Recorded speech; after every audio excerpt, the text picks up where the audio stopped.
Marwakitire nyasha. Nyamurumana blind Bartimaeus uchaona kuti Deira akareceive sight and breakthrough. Deira akareceive futi resistance yavanhu vari kumutinyarara. He was a registered beggar ari kugamuchirwa muguta ropiwa mari nevanhu. But the same people vakamusupporta paurema hwake for a long time. Vane Deira vakamunyararidza. He was designed to beg from people. Begging dzimwe nguva haidi kunyarara bedzi, but unogona kushedzera. Mazuva ese vari kupfura vanhu vari kukanda mari mundiro. People were okay nazvo, but the day rakauya Jesu anochinja upenyu hwake, they came back to him and said, be quiet. So the day of resistance became the day of breakthrough. Saka pamwe pacho you hate resistance, but inyaya kuti hausi kugona kuona kuti resistance iri attached to breakthrough. But niyo musi waari kunzinyarara ndomusi waakaona. Musi waasingaopozwe kana kuti nyarara haone aramba ari bofu. So musi wekunyararizwa wakabatirana nemusi wekuti agone kuona. Vanhu vari muJeriko vari kusupporta blind Bartimaeus. But the day rakauya Jesu muJeriko, they were against the crying of the blind man. Pamwe panonenetsa ndepekuti kosei vanhu vachirwadziwa nekuchema kwebofu ivo vachiona. Haasi kuda kutora maziso evanoona, ari kuda kureceive sight yake. Saka pamwe pacho ndaikuda kuti opposition inobva kuvanhu vari mulevel yako, but unogona kuopposwa nevanazvo. How can a millionaire fight a not still preacher? Very possible. Nekuda kuti the potential in you can make you see like them. Vamwe vari kufighta potential, not what you are today. Because they know kuti Jesu akakubata, the potential will be unveiled. Saka havadi kuti Jesu adhile newe, vanoda kuti vadhile newe ivo. Because ivo vanoda kukupa mari, but havadi kuti uone. Saka iye mari vanosupporta, but yekuti uzoona vanonyararidza. Saka kuna vanoda kuti ufe uchikumbira kwavari. Kuna vanoda kuti ufe uchikumbira nekubhega kwavari. Dzimwe nguva hama idzodzo unadzo dzekuti havakupe mari yezvimwe zvinhu, vanokupa yesadza. Paunoti ndine project yanoda kuita, vanotaya mari iyoyo hatina, but iyi tenga 10 kg. That's love at another level, but itori hatred at another level. Zvakanaka kuti undipe chiraulo pane kuti undipe hore. So anokupa hore akakumaka kuti hakutiche kuraura. Sandaimbonetseka imwe nguva, how can a millionaire fight a street preacher? Very possible. As you go on the street, I go on the breakthrough that will be greater than encounter at Jesu. Iyo niweku Jeriko ndo aichengeta Bartimaeus, ndo aimupa mari. Kokana makamumaka makati kufarise kupega kwake, makati yekupega ati farise, tinofarise kuchemera maziso. Saka kune vanhu vanonakirwa nekuvakumbira. Kuvakumbira kwauneta, kuchema kwauneta kwavari, they are okay with it. They don't want you to have breakthrough. But not to go to face another day, but not have a breakthrough for the next season. Awakupa shukuru wanakupa shidiki. Wanasadi wakakupa staki ima business unusimuka. Sasa wanakupa esati. Iko kwa kusukudiwa ima ya kulemba but ina support. Sasa nakuta at least ya wengi wako unuwa chamba. But ndo wakakumaka. Wakamumakwa ni wanasweri. Iho sina. Samba tarukitu wa musha ndruku kana ndruku nzukushi. Vani maziso. Mbali kuti Bartimaeus unyara. Kwete mawe maposo. Wasidai mawe maposo taiti Chelsea. Kwa ichi chachi. Na utaruda kona ni maziso ake kwete enyu. So there are times yakuti vanoko venga wasi vanhu vari palevo yako. Unavenga ni vanazvo yusina. Why don't you want to see you? Could you let grace and potential in greater than them? So I want to see you. But I said you are going to be so cool. What is it? So I don't need to know any massive or blind Bartimaeus. We don't know my business, what's my business? We know. We don't know Mariacho sinner. Why no good to go to Sauri? Vanoziva kuti une dzimwe nyasha nekumwe kuita kwauri zvikangosununurwa mbichana, you'll be above them. Saka vanokupa upfu. Unaobika sadza udya mangwana udzoka futi kuti hwakapera. Opiwa upfu kutotsa. Ofamba uchiti munhu are right. Beware of good people who are not godly. Munhu ane umwari, munhu anogona kukusapota potential ne blessing iri mauri. Munhu asina umwari anogona kukusapota kuti ufire mulevel iyo yekuti panoti nyora varengi vako aunyori munhu akakukwiritisa mari yekutenga ufu. But aine potential yekukupa mari yekuita business. Chakavenga is the business side. Chakada idumbu kuti ukute ufambe uchiti vanobira nena. Waipa list my enemies ako. Bangiwa. But you can list my enemies. Unoti batu yanombondidai. Uyanombondidai. Yet anogona kutodusa to pota uchidaro. Ane ability yekuti uite business. But akagumira pa ufu. Saka kuti umuise balist my enemies ashite. Wala wakachikani zuro kuti ritomonwa ndiye. But ali mulist my enemies. Akonundisi seta. Takapita hama meshamwai. Zataituti avandoveda. Nokutaka mbundidai. Batali kukudaro. Agone kukupa mari yekuti uchite business wombe. Anokona. Bati aseyaka kumira pa kuti ubika ufu wemangwana. Utori threat kwa hari. Chanzira kukusuppressa. Kukubatira mu small level. Ureke kuwana great breakthrough. Vanhu vemuJericho ndoyabatira Bartimaeus. Badera kauya Jesu ndowakamaka Bartimaeus. Saka unogona kudiwa nemandu dzako. Unogona kugamuchirwa nekufarirwa navanhu vasingakude. Why? Because vanosatika kufarira mu this season pa level iyi. Unotisita sehama. Titori vavengi velife yako. Unovenga zvekudiwa. Wese anda kumitisa munhu anoti I love you. Haati ndida kukumitisa. Unozona pamitiswa munhu kuti paivengwa munhu. Unozwa kuti mwana anomuda pano mukadzi andini. Sanubata munokuya muchiti ndoda mwana makati I love you. Unovengwa nechinokuda. Palisi vanhu vakakuvenga unobvisa munhu akati I love you. Vanhu ndomunhu wacho.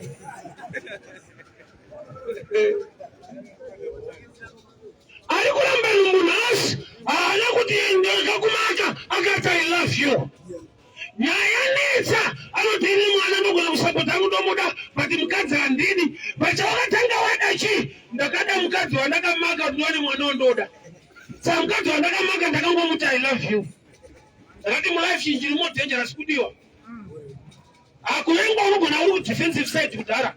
But ukadiwa nemunhu akakumaka unofarira nhamo yako. Chinhu chiri very dangerous mulife kudiwa. Why? Nekuti pane munhu anokuda mu wrong season, mu wrong time. Kuti akutatise kudiwa ne the right people in that time. Ndakasangana nazvo ndozviziva. Unonzwa kuti asi dai ninga akawirana neni pamazuva aya. Dai ndapa. But pamazuva aya kune uyo akauyawo. Akamotenga sutu nebhachi. Paida munhu aida kundisumudza in business, ndopaya munhu aitenga sutu. Wadasara nesutu yangu ndisina business. Uyu chakadadza ari gate akaona wesutu auya. Imba ndokubva yavharwa nesutu. Vanhu vemuJericho vanofarira Bartimaeus kuti arambe achikumbira. Ndera anofanira kunge achiona ndovanomuti nyarara. Saka kune imwe level yema enemies. Nekuti zvingida kuti vavengi vako ndanani hauvaise palist. But akambodai ndaita problem, akambodai ndaita problem. Anga asina here potential for greater things. Anga ainayo. But akatoziva kuti ndikangokupa uri hofu. Unenge wakuti ndinamatirawo. Ndakakumaka. Ndavhara pari kuya business noisa 10 kg yehofu. You know kuti Joseph akati kuna umwe musunga kana wabuda mujeri muno mundirangarirewo nekuti ndiwo handina mhosva. Baba rangu roti for 2 years murume haana kumenshina Joseph. Kusvika mambo varota hope. Joseph akabuda to interpret a dream. Haana kungobuda for freedom, akabuda for a purpose. Problem ndeyekuti dai akarangarirwa pa wrong season aibuda kudzokera kumaraini but paakarangarirwa mambo arota akabuda ndokubvaita mambo saka problem ndeyekutorangarirwa futi wrong time nevanhu vasiriyo panguva isiriyo saka paunoti Mwari dainde mumamutsa vanhu vanomira neni vamwe vanomira newe kuti usamire futi izvo takafaitwa nevanhu vanotidaka kutoiparidza kudai kutonyemwa kuti neniwo ndakakuwadzwa kune akauya nesutu akavhara imba nokuti anepotesha yekukupa imba anga aripo ndobva atangirwa newe sutu wemba ndobva atomira kuti akanana neuzvarit kabonoza nhamo yangu iripo sutu yandakapfeka unoziva here kuti David akati kuna mambo Saulo zvamandipa kuti ndipfeke azviite izvo zviri zvekudhifenda pahondo patakatoziva kuti ndikutokuwadzwa nekubatirwa panemwe help yaunofanira kutomaka ndopa zvinotoda mweya waMwari kuti ugone kunyemwa toiramba blind Bartimaeus aisapotiwa neJeriko yese kutoona kutonzi blind Bartimaeus a beggar, he was registered for that guta rese rakawirirana kuti uyu ngaarejestwa apiwe mari pakona but daily sight uchaona Jeriko haisi hama yako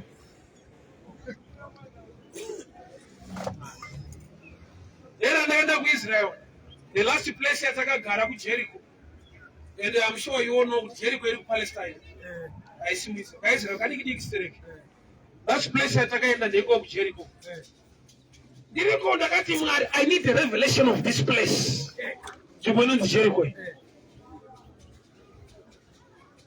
Jericho yakaita kuti mumwe mukadzi anyoreswe mubhaibheri kuti chaiva chifeva ainzirapo ndobva vanomugadzika kumadziro imba yake yaitova pawo kuiswa pawo hakusi kufarirwa kunzi kana hondo yauya tinotonzwa nemi kunzi kuri kufiwa isitiri sefi mukato pane kuti vaise jurawo vakaisa munhu vadzokeredze ipapo waniswa imba yekunzi kufika ipapo ayo Jericho ine mweya wekuti vanokufarira as a beggar vanokunyararidza when you want about to receive sight okay musose vanopiwa 50% havana problem newe but vanoti ishinoda kuti ndione vanoti vakutaurisa warira vanhu vakakumaka zvekuti rubatsiro rwavo runofudzwa kuti hama dzavo kune imwe help iri very dangerous and sensitive vanoti Mwari ndibatsirei ndiregere kubatsirwa pese pese nevanhu vese vese nezvikonzero zvisizvo ndakakudza life cycle yebutterfly butterfly inotanga itomborika worm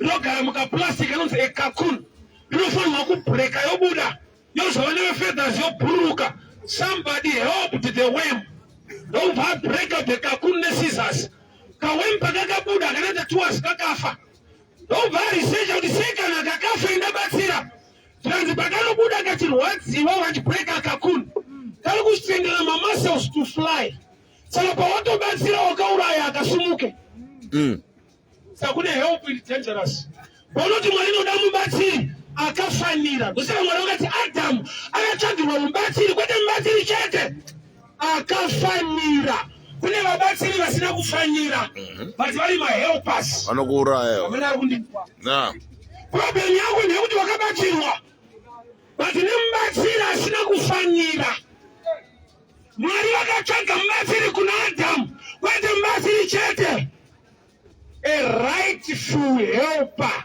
not help in my category kuna vamwe vasiri rightful helpers they help you to kill you ndomaurerwa wakati kuAfrica inobatsirwa neinonzi aid yekunze uko to an extent yekuti pane kuti tidevelop nezvatiinazvo we believe in them more than we believe in ourselves asvika kune nyaya reganidzoke una blind Bartimaeus chakaita kuti ave blind urema hwomumusha chakaita kuti anzi blind Bartimaeus a beggar zvakatobvumira kuti kona inde yake seyapfekedzwa bhachi mufundisi vati kuti mumazuva ayo waitorejestwa kuti beggar wopiwa a jacket that's why paakashedzwa naJesu akatanga abvika zvakarejestwa negovernment nokuti akuda authority yekingdom okay apfekedzwa bhachi saka paakanzi Jesu ari kukudana maybe I need to explain a little bit Vladimir wakashedzera vanhu vakamunyararidza. Next move ndobva ramba achishedzera vanhu ndobva vauya kwaari zvikanzi cheer up, he is calling you.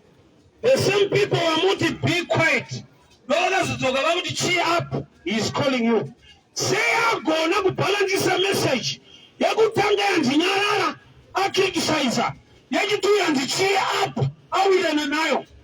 Inyaya yekuti iye ataura achiti mwanakomana waDhavhidha ninzwi reingoni, kuti anotoziva kuti mwanakomana waDhavhidhi ane ngoni. Saka message yekunzi nyarara haiqualify pangoni. Kuziva shoko raMwari unotoziva right answer. Hauna mondenzwa. Pamwe pacho wakapindirwa nevanhu kwete naMwari nokuti hauzive kutaura kwaMwari. Bati mwanakomana waDhavhidhi ninzwi reingoni, chinhu chaanotoziva ndechekuti kana ari iye ane ngoni. Saka yekunzi nyarara mungoni haikwane irafu. Saka akaita nharo. But paakati cheer up, he is calling you. Anazati maari mune mufaro ndokubva awirirana nazvo. Problem rese vhangeri rataurwa nevanhu noriti amen nokuti vari padhuze naJesu, but vatumwa naye here, it's another level. Vakauya vakati nyarara, they were following Jesus but not saved. Zvinoita kuti usina kutumwa utoparidza. Zvinoita asina kukuti rowa unogona kutofana rowa. Isaya anoti kuti ndakaona ngirozi yakauya nebvunzo remoto rikapisa muromo wangu. Isaiah chapter 6 zvanzi totumani, iye ndianyora chapter 1 kusvika pa5 asina mbotumwa achifana rowa. Isaiah chapter 6 ndo panonzi nedenga ngirozi yapisa muromo wake. Rakaitorowa nemuromo usati wasodwa uchifana rowa usina kupiswa. Baba zvinoita ukanzwa munhu achishumira imboseta kuti wakapiswa iri muromo, nokuti ukaona muromo une rafu usina grace afanouya. Nokuti rake kana atituma ane rudo nenyasha neupenyu hwevanhu. Ine rafi ine wakafanorova. Munonotsva cheche nyaya isi right, pastor nyaya isi right, chinzwa unzwe. No matter kune vanhu vasiri right, as long they are still alive, vandoda vhangeri riri kuponeswa kwete kutukwa. Why? Because God can still save them. Munhu achiri kurarama achinyirwe. Why? Because ane mukana wokusangana nenyasha dzaMwari. Akafa ndiwo unonongedzera kuti hauna kwaunoenda, wakafa uri muzvivi. Mupenyu baba kana akasatenda rangu anotenda rimwe kusango. Tosangana kudenga norwadziwa wese. Ndipatisha haana kubvuma vadavazobvuma kuna muprofeti nyika. Tatakawanda. Saka ndikatoparidza soka nokasatenda handina problem nazvo. Nokuti Mwari haana mushumiri wani. Unoona ndotenda ukafuta after 5 years. Inene yakaziva kuti uri haana kumboizwa angari nharo achanotsva. Tinosangana kudenga waBishop. Anoziva kuti Pauro ane zvaaita vanhu. Vanhu vanosvika kudenga vane chigubu.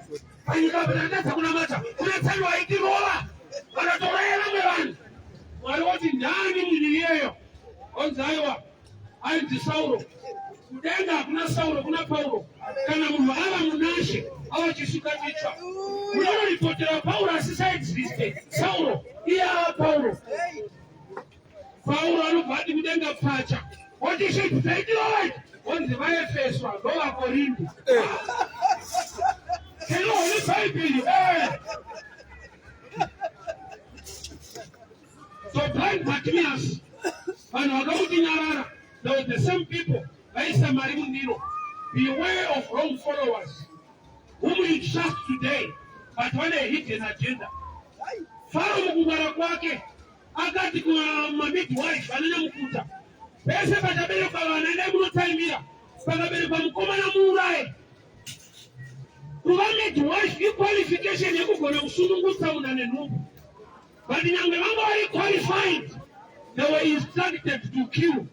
So qualification ipo, but assignment was spiritual. So beware of a midwife instructed to kill.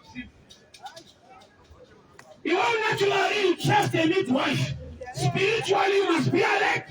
When you are well qualified on this job, is it the right person to help me?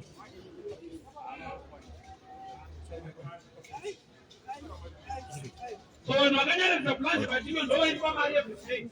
Vanoti maito kupa vanhu kuti uone you are a threat. Mozvi ukaona unganetsi. Wasanonzwana ndorwadziwa nemunhu ane urema so. Kuti idzi dai dzakaona dai dzakandazwa Mwari dai koma tavi akaona. Sakutobatikana. Kuti utari kufara dempoma tavi akaona. Andi asi dai dzakaona dzaishupa. Achiona nemaziso ako ere. Okay. Anonzwa munhu achirwadziwa amazioni waya anoimba achitenderera muti wako ere. Anozoita dzungu rako ere. Dhasi wanoita flu yako ere. Iye Mwari wacho ari kutambirwa nezioni wamubvunza ere. Iwe hausi Mwari ziona upinde ungori wari dzinekutenderera kwavanenge vachiita muti. Ndewako ere. Mukadzi waDavid pane vakaradzwa nejive iri kutambirwa Mwari. Iye Mwari wacho asiri kurwadziwa. Ngwarira kuzvisa muposition yausiri.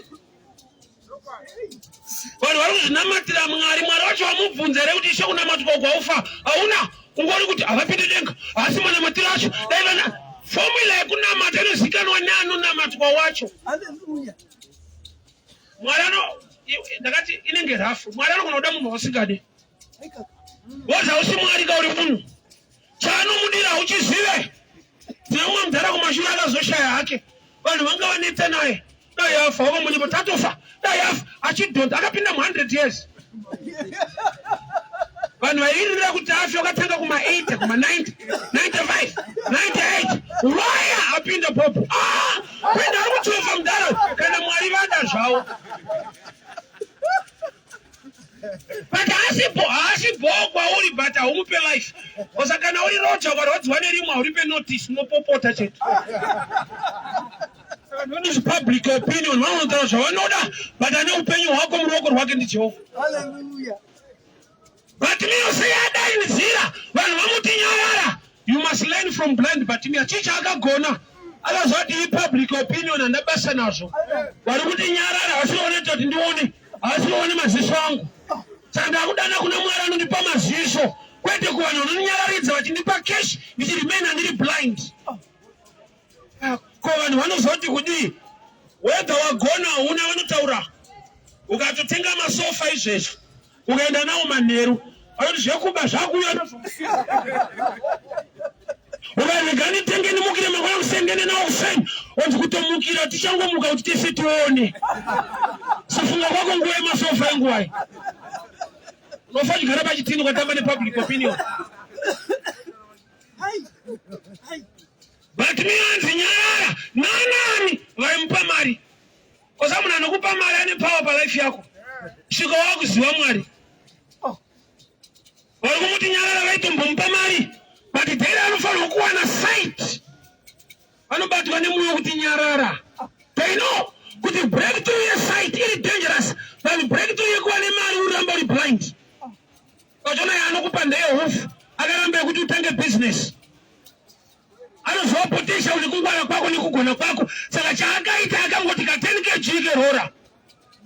Saka list yevavengi homunyore.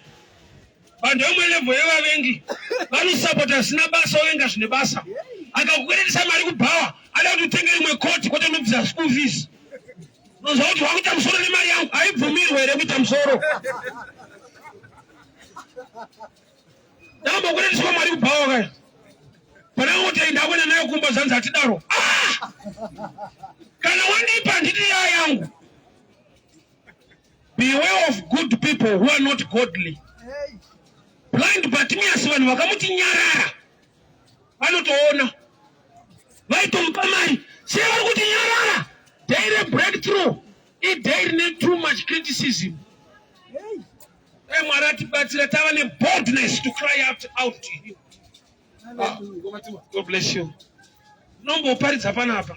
Sara kuti mukomana kuchikoro kwenda akazodai. This is the guy. 1994 kumazoa. Akacheka chikoro chekuti yakabreaka record pachikoro pedu muchinda. So he's my friend, takakura tese. Akaroti same class, same teacher, same notes. Mani mai akatora kuti isichita mai. Life is so pamwe pacho ka. But I celebrate him. He's a good guy. Hallelujah. He's a friend. Hallelujah. But me, Dera against Nyara. He did a corner. Dera is Nyara. He did him a bond in a cash, never US. You may hope you are a piwa. Why not a pharaoh about Chikupa? Was our own Shiko Lambo. Dera corner. But I say, they become enemies.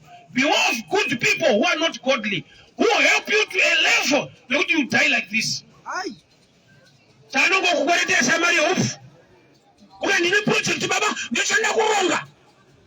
Kosa imwe danger yakudza vanhu zvauri kuda kuronga usati waronga usina mari yacho vanonozviimplementa. Saka kune imwe nyika yemuopposini yapedzisira Nyarara.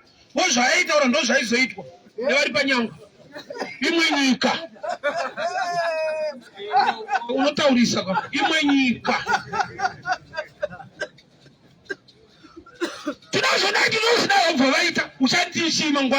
Make sure unonyarara. Blind Bartimaeus daily kunyararidzwa. No dera fana utoona. Dera anopiwa mari asingaone vanoburitsa. Beware of good people who are not godly. Hallelujah. So our time is done, eh? We are not yet here. So when Vaisa Marim Dera ngara kufura Jesu ndokubvunza kuti ko noise chinoitika chizwa ndi Jesu weNazareta ari kupfura kwete ari kuuya. There are times yekuti zvimwe zvinhu zvakanaka zvinokupfura kwete zvinouya pauri. Anozai patiri panapa pari kudarika mawave eDSTV. Chinoita tisaone DS, hatina decoder, hatina TV. Kwete tahasi kudarika. Ina zvishamisa ndiri kumusha kutaisa dish kumbo. Manchester yakaro watiri kudomushawa. Ndikuti inotorerwa kuno futi. Panodiwa gadget to connect kuti unyatsoona kuti pamusha pedu zvinoitika. Yakarwa Manchester kupoto. Pamusha pedu yakarwa 3-0. Inotorerwa kuno. Tinoita dish inotorerwa pano. So there are times yekuti the wave blessing rungoita pass by. But you don't have what it takes to connect to your breakthrough. Nokuti Mwari ndo munhu wese, but hasi munhu wese anosangana nezvaMwari. Mwari ndo munhu wese, but haitire munhu wese, anoitira vanhu vane connection neukama naye muupenyu hwavo. Hallelujah. So vanhu vakadaridza Blind Bartimaeus vanoona. Sometimes vanhu vari jealous newe, vanhu vane zvinhu zvavo. Wese kuti unoyengwa nevanhu vasina chete kuti uchasumuka uchavasiya. Unonzi unoyengwa nevanhu vanazvo. But what you are a threat. So Vaisa Marim Mundiro. Pakangouya Jesu ndo vakaenda vakati Nyarara. Chaakagona inharo nevanhu. Public opinion haugona kuicontroller, but unogona kuva stubborn to it and continue to shout. Because vanozoti kudi. Whether good or bad, vanonyanya munhu akafa. System tashida dayanga aripo nemabhebha ariko ayakafa akatofa akaimbomira taurai vapenyu vanhu vanonyanya munhu akafa kozoti uri mupenyu unonyanya chiri nhumbu tikamwana akadouka kakaipa mai kuipa so nhumbu ndo panoti munhu so chaakagona kuti iyi public opinion is not the opinion of God. Hallelujah. Because vanozokujaja because do you know kuti kune vanhu vakaurayiwa vakafira mumarriage nokuti vakanzwa society ichiti kudii akarambwa pamurume akadzoka iri 10 soldier. It's better to bury 10 soldier than a dead soldier. Vanhu vari kufira mahara nokuti society inoti kudii noti akakundikana kumarriage akadzoka kumurume saka anoramba aripo kusvika afira ipapo. Ichokwadi Mwari anoti I hate divorce. But unoziva kuti Mwari anovenga divorce. Anatoti kuna Abraham, Hagai. Ipapo maipapo. Why? Because hasha tinasara unofira mahara. And ataenda kugenga reBheersheba. Mwari vakavhura tsime akaona tsime remvura. PaAbraham apiwa bhodhoro remvura. Pamwe pacho kudivorce kune tsime, but kumarriage kune bhodhoro. Munogona uchizvinzwa here. Unofira mahara nokuti unoti vanhu vanoti kudii. Uchirohwa uri ipapo vanoseka. Warambwa waenda kumba kwenyu vanoseka. kungosarudza kwokusekerwa. I remember saying this one day. Une mari unotaurwa akaromba akabata azviite nyika yakaoma siyana mari iyo ndiari kutipedza. Une nhamo usatauri naye anoti necho unongotsvaga kwokuvengerwa yekuvengwa iri obvious unotsvaga kwokuvengerwa. Blind Matthias wana kwamunyararidza vana vaimbosupporta financially. Imwe support iri very dangerous. Usati wanamata kuti Mwari raise people who can support me. Raise right people for a right reason. Hallelujah. Kuna msikana akasupport kwakadiwa akabviswa rent kana nemwe mudhara akapiwa yeti akafa. Isupport iyo. Usiya une iPhone une kacheche. Isupport. Atontekera iPhone sikuenda kunogocha uchigochwa futi. Isupport iyoyo. I will tell people that munanjeketa huko emi yake ndiye kuchika huko. But hadziudze. Kazo kuchika anotifana kuchika. Unazoona pa Christmas kuti mawana. Ari kuda kuchika hoye. Anotsvaga zvinodywa nehoye. Painongotereka ndiro wega fishing wema newaya mukati. Imwe help ine waya tsanga. Imwe help uri kufarira kuti pane zvataunzirwa so mune waya mukati. Blind Bartimaeus, your enemies, they are those who used to support you. Life is very tricky zvekutodaro. Unofarirwa nemunhu asingade kuti usimuke. Anosvika palevel yekuti anoita kuvharira vanoda kukusimudza achikuitira zvidiki akavhara zvihombe. Kuairport kana ndege ichida kumhara murunway mofanira kunge muri clean musina imwe ndege. Even mukaita kandege kari empty. Iyauya nemagenerals esadhaka ari kuya kumeeting havabvumire kuti imhare. Baba zvisina basa zvinovhara zvine basa. Mune imwe ndege ineyi haina chinhu koinda inonoera ikabvira. But miyo wakamunyararidza vanhu vakamusupporta financially for a long time. Mari ine language yekuti inogona kukunyepera. Munhu anokupa mari azvinoti anokuda zvinogona kuti akupa mari yekukuda iphase 2 unopiwa mari kuti ukuwadzwe. Mari inogona kupiwa munhu ada kuurayiwa. Watopedza kuitamira wese muhomweso woza kuti itapedza nayo. Help iri sensitive kana usiri spiritual alert. So vanyararidza Bartimaeus vaimupa mari. Nyarara ndokubva zvati pa level yenyu yemari yakadarika iya yesaiti. Jesu rinzwi royongoni ndokubva ashedzwa haana kuita zvaataurirwa. Number 1 hand cheer up is calling you. Saka maybe he cheered up, that's fine. But yakubvisa bhachi personal revelation azati aya mabhachi adiwa namudhara. Ibelief yekuti ndaakunoona saka bhachi reubofu ndobvisa ndega. Dama yataita ndeyekushaya wisdom. Saka yaenda Mwari anosimudza marombe kubva muguruva but haazunze rombe guruva. Kuti kwawakuenda kumashefu akudiwe guruva ipuwa character. Saka chiona izvi zvinogona kuita kuti ugone kudiwa kumusoro but hazvinonoke kuti udzike futi kuzasi. Unogona kuita chivindi ukaita mari but kana usina wisdom unoluza mari yawakaita nechivindi. Unopinda muchiyatswa ukakorokoza ukabuda nemiliyoni but poor character pasina 5 days unenge wakudzwa mustori ndakamboibata. Ndakatombodarika nepandira yakadarika inogara. But chinoimaintaina iwisdom. Chinoita kuti iwanikwe inzira dzakawanda. But you need wisdom to maintain. Beauty inokupa murume, character inomudzinga. Noite but kwakaenda kwacho kwakatarisa munhu wacho. Physically ukamutarisa uri better but pa character uri worse. So you can respect a peace, beauty does not matter.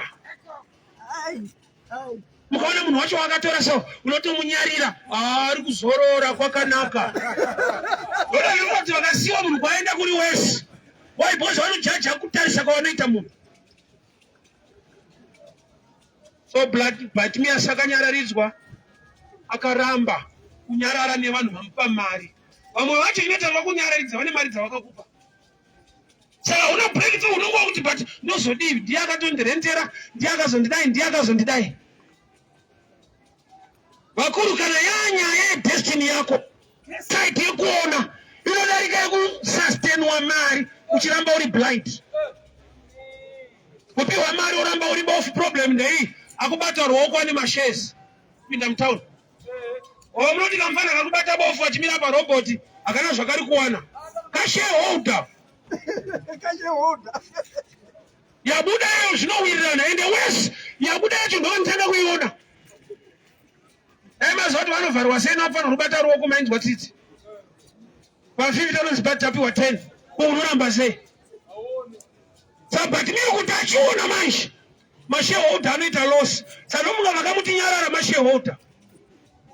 Kuti kana dzakuona dzotambira dzega. Kana akuzvigona zvakuita inoya direct kwaari aiye kwatiri. Saka mungu ari kunyaraidza chete vanokubatsira vaibenefita panhamo yako. Pane pandakati mushamwari yangu Cape Town kuti hazvina kuipa kumbowa garden boy vari kuzofora garden boy pane problem. Why? Because opportunity yekuti ugone kudzidza improve life iripo. Saka pandakanzwiwa nemushandi nemurungu wake vanzi wada kungwadza munhu wangu havadi kuti ungware futi. Saka vanokupa kungwara havadi. Saka vanokupa kuimprove life havadi. Vada kuti ufe wakadaro. Saka pamwe pacho kunyanyaridzwa naanokupa mari. Woti asingakupe mari anokupa advice. Ada kuti uzobata yakawanda anokupa mari unlimited pane yakupa. I want to pray with you. Mwari akupe a voice to speak or to cry unto him kuti vakunzwe. Hallelujah. It's high time kuti help yevanhu iri limited, but the grace of God is internal. Hallelujah. Let me pray. Father, we thank you for your word. We thank you for your grace.